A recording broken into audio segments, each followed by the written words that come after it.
안녕하세요. 안프로입니다. 일전에 발표되었던 안심전환 대출에 대한 구체적인 내용이 나왔습니다. 그래서 오늘 디테일하게 짚어보도록 하겠습니다. 먼저 신청 접수는 9월 15일부터고요. 기존에 아직 3년이 안 지나서 중도상환수수료가 있는 분들도 상환수수료 없이 금리도 최저 3.7% 고정금리로 최대 25조 원 한다고 하고요. 이 안심전환대출하고 관련 없이 보금자리론도 금리를 35bp, 그러니까 0.35%죠. 35bp 인하해서 연말까지 동결할 예정이다. 이렇게 큰 타이틀이 있고요. 추진 배경이 나오는데요. 넘어가고요. 네. 자, 이번 발표의 보금자리론 내용이 이렇게 있습니다. 보금자리론 내용 중에 보면은 금리를 35bp 인하하겠다. 언제부터? 8월 17일부터. 그리고 연말까지 올리지 않겠다. 이런 내용이 있고요. 기존의 요건이 이렇습니다. 소득 요건 있고, 기존에 주택 구입한 사람은 무주택자여야 가능하고, 또는 1주택자인 사람은 처분 조건부를 달아야 되고, 이런 내용이 있습니다. 네, 쭉 보면 주택가격 6억, 그 다음에 50년 초장기 대출까지 가능하고, 한도는 3억 6천, 신규 주택 구입하거나, 기존 주택담보대출을 상환하거나, 이런 분들은 주택이 한 채여야 되죠. 그 다음에 전세 보전금을 반환하는 용도로 쓰거나 가능하죠. 다 보금자리론이. 금리가 4.25에서 4.5. 현재 시중은행 5년 고정 혼합형 상품보다 그렇게 딱히 좋은 금리는 아니기 때문에 최근에 보금자리론 메리트가 좀 떨어진 것 같아요. 그래서 이 정도 금리를 낮춰도 최근에 채권 금리가 떨어지고 있는 추세여가지고 어떨지 모르겠습니다. 얼마나 실리가 있을지는. 안심전환대출은요, 이제 지원 대상이 변동금리나 중고정금리 사용자만 해당됩니다. 기존에 만기 고정금리를 쓰는 분들은 해당이 안 됩니다. 여기서 준고정금리라고 하면은 이제 3년 고정 후 변동되거나 5년 고정 후 변동되는 일정 기간 고정됐다가 변동되는 이제 혼합형 금리 상품을 얘기하는 거죠. 네, 1, 2금융권, 금융권에서 받은 정상적인 주택담보대출이면 다 해당이 되고요. 기존의 보금자리론이나 적격대출, 디딤돌 대출처럼 정책모기지 상품을 받은 분들은 해당이 안 됩니다. 소득 요건이 있습니다. 부부 합산 7천만 원 이하여야 되고, 주택은 당연히 1주택자만 가능합니다. 분양권, 입주권 이런 것들은 다 주택으로 포함이 됩니다. 주택 가격은 이제 시세 4억 원 이하인데, 이게 가장 논란이 많을 것 같아요. 일단 기준은 KB 시세하고 부동산 테크, 한국 부동산원 시세를 우선 이용하는데, 만약 시세가 없다면 공동주택 공시가격 이렇게 보면 되겠죠. 그리고 공시가격과 현실화율을 활용하겠다 이렇게 되어 있습니다. 이 내용이 좀 논란이 있을 것 같아요. 그러니까 우리가 이제 흔히 빌라나 연립, 단독주택 이런 경우는 보통 시세가 없죠. 그런 경우에는 공동주택 공시가격을 쓰면 되는데, 보통 시세보다 공시가격이 낮단 말이죠. 그러면은 그걸 그대로 적용하느냐? 그렇지는 않은 것 같아요. 여기 현실화율을 활용한다고 하니까 이 현실화율 활용에 대한 구체적 기준은 제가 찾아봤는데 아직 나오진 않은 것 같아요. 이거는 이제 신청 받아놓고 기준을 정하지 않을까 이런 생각이 들고, 추측컨대 공시가격의 1.5에서 한 2배 정도 사이에서 적용하지 않을까 싶습니다. 그리고 지은 지 얼마 되지 않아서 공시가격이 아직 나오지 않는 물건들도 있거든요. 그런 경우는 이제 감정가격을 적용하는 걸로 되어 있습니다. 네, 중도상환수수료는 보통 우리가 주택담보대출 같은 경우는 대출을 쓰고 3년 이내까지는 중도상환수수료가 있거든요. 이번 안심전환대출에서는 기존 금융기관에서 받게 되는 이 중도상환수수료를 면제하겠다 이런 내용이네요. 그 다음에 대출 한도는 최대 2억 5천까지 가능하고요. 만약 본인이 쓰고 있는 금액이 2억 5천이 조금 넘는다 그러면은 나머지 초과하는 부분은 본인이 별도로 자금을 마련하면 될 것 같고요. LTV는 지역 관계없이 무조건 다 70% 적용합니다. DTI, DSR은 적용하지 않고요. DTI는 60%. 그러니까 지역 조정 대상이니 투기니 투기 과열이니 관계없이 무조건 LTV는 70% 이내, DTI 60% 적용하고요. 이 LTV 70% 이내만 대환대출이 가능한 거죠. 만기는 30년까지만 있네요.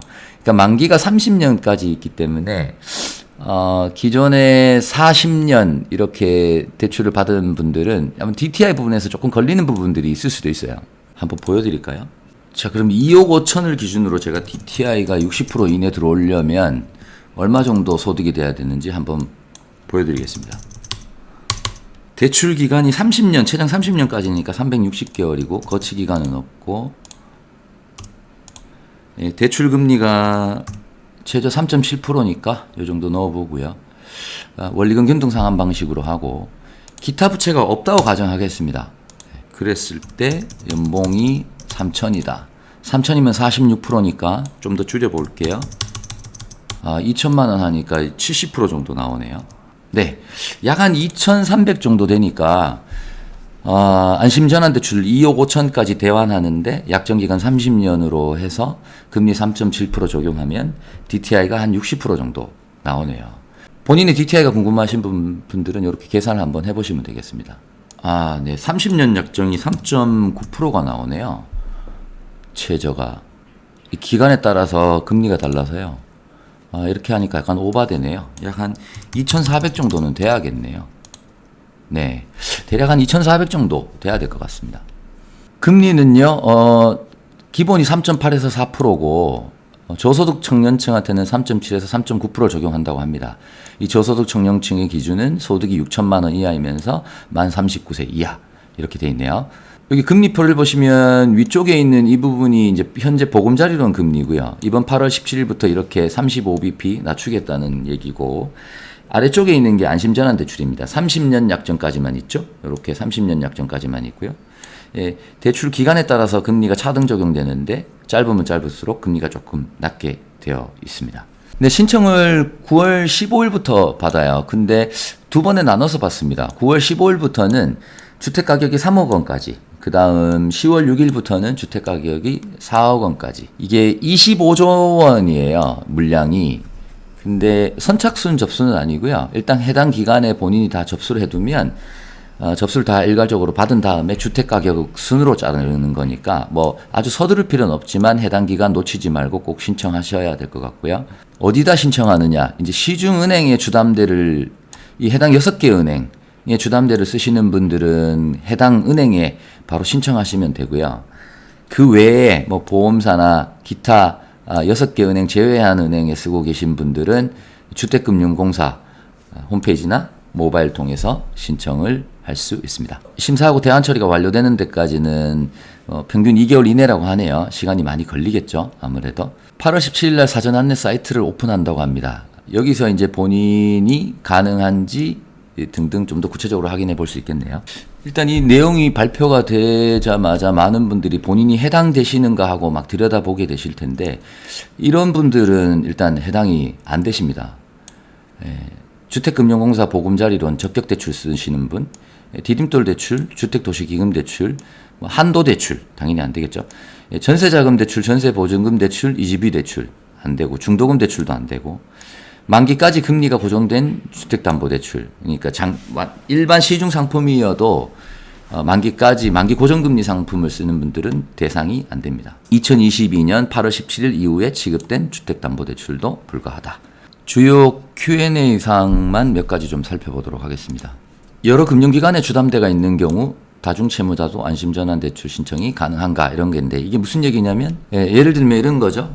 집이 하나 있는데 거기에 국민은행에서 주택담보대출을 1억 쓰고 있고, 또 신한은행에서 주택담보대출을 또 1억 쓰고 있는 겁니다. 이렇게 복수의 금융기관에서 대출을, 하나의 담보 안에 대출을 쓰고 있는 경우도 가능하느냐, 이런 건데, 그 대출, 각각의 대출이 전부 안심전환대출 대상에 해당되면 가능하다. 둘 중에 하나라도 안심전환대출 대상이 되지 않으면 불가능하다. 이런 얘기입니다. 본인이 살지 않고 세입자가 거주하고 있는 경우에도 안심전환대출 신청은 가능합니다. 단 이제 LTV가 70% 이내이기 때문에 해당 LTV만큼 계산해서 가능한 거죠. 예를 들면 4억짜리 집에 70%면은 LTV 70%면 2억 8천이고, 거기 세입자가 2억이 있다면 8천만 원까지만 대환대출이 가능하겠죠. 이거 물어보시는 분들 많을 것 같아요. 전세자금 대출, 나는 전세 대출 쓰고 있는데 안 되나요? 안 됩니다. 아쉽게도 전세 관련한 대출은 안 되고요. 이주비 대출이나 중도금 관련한 대출도 다 안 됩니다. 어쨌든 부동산 등기부 등본상에 근저당을 설정할 수 있는 그런 주택담보대출만 대상으로 합니다. 예, 주택가격이 4억 원인데요. 판단 기준은 국민은행 시세가 되겠고요. 시세가 국민은행 시세가 없으면 한국부동산 테크 시세를 쓸 수 있겠고요. 연립 다세대 단독처럼 시세가 없는 것들은 주택 공시가격을 활용할 수 있게 돼 있고 그대로 쓰진 않고 일정 부분 보정하겠죠. 1.5에서 2배 정도 쓰지 않을까 싶습니다. 공시가격도 없는 것들은 감정평가 금액으로 하겠죠. 분양가는 적용하지 않습니다. 이 부분이죠. 시세가 제공되지 않는 신축 아파트는 그럼 어떻게 할 거냐. 공시가격이나 감정평가 금액으로 하겠다. 분양가격은 적용하지 않겠다. 부부합산 소득 기준이 7천만 원인데요.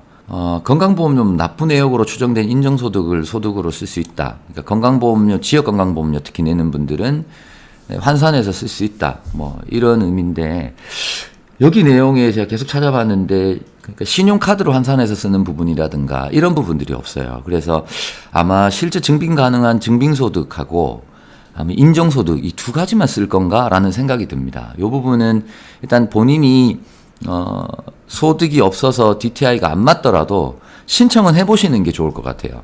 추후에 이 부분은 조금 보완이 있을 수 있겠다 이런 생각이 들더라고요.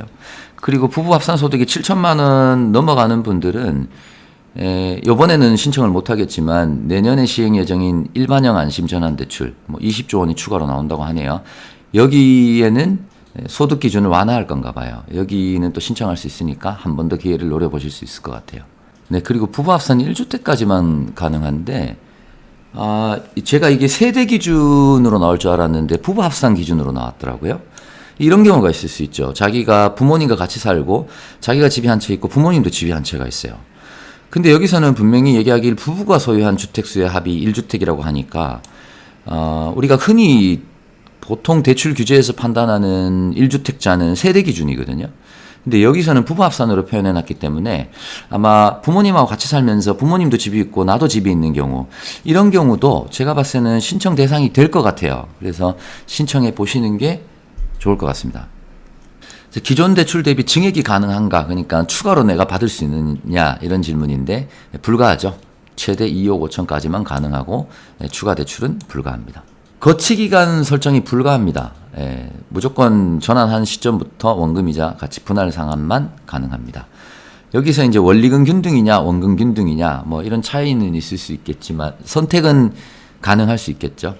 근데 중도 상환 수수료는 이렇게 면제되는데 근저당을 이제 바꿔야 되기 때문에 거기에 따른 대출을 신규로 일으키는 거기 때문에 거기에 따른 인지세는 이제 발생하고 만약 근저당도 새로 설정을 해야 된다고 하면은 채권 매입 할인 비용 뭐 이런 비용들이 조금 발생할 수는 있겠습니다. 이게 이제 주택 가격이 낮은 순으로 우선적으로 해주기 때문에 총 25조 원이면은 1억 평균 1억 잡았을 때 25만 가구거든요. 그래서 과연 얼마나 해당될지는 저는 예측이 좀 불가합니다만 수도권에서는 사실 대상이 나오기가 쉽진 않겠다. 네, 뭐 한 2, 3억까지 하는 소형 아파트나 빌라 정도 해당될 수 있지 않을까 정도 싶어요. 그래도 일단은 주택 가격이 4억을 넘지 않는다면 신청해 보시면 좋을 것 같습니다. 네, 구체적으로 내용을 살펴봤는데요. 이게 이제 이번에 발표된 금리 아닙니까? 최저 3.7%에서 한 4%까지.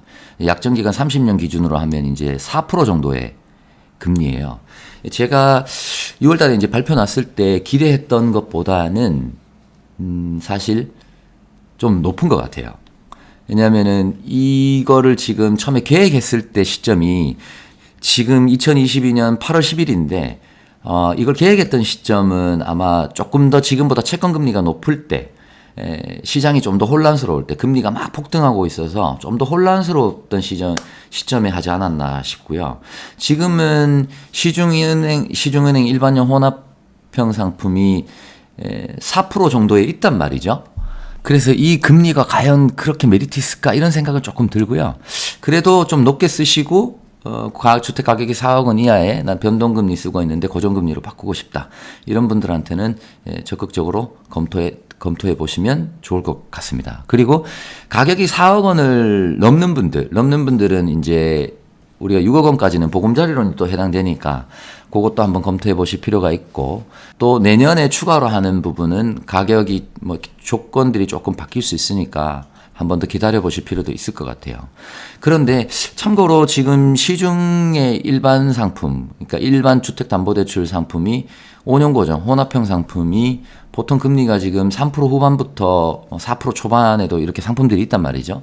여기에 안심전환대출에 해당이 안 되더라도 만약 4% 이상의 변동금리를 쓰고 있다 그러면 한번 전환을 적극적으로 검토를 해보시면 좋지 않을까 이런 생각이 듭니다. 네, 1차적으로 시행하는 안심전환대출의 내용은 뭐 이걸로 거의 구체적인 내용은 다 정리가 된 것 같고요. 다음에 2차 안심전환대출 내용이 나오면 이 부분은 다시 한번 구체적으로 정리를 해드리도록 하겠습니다. 감사합니다. 안프로였습니다.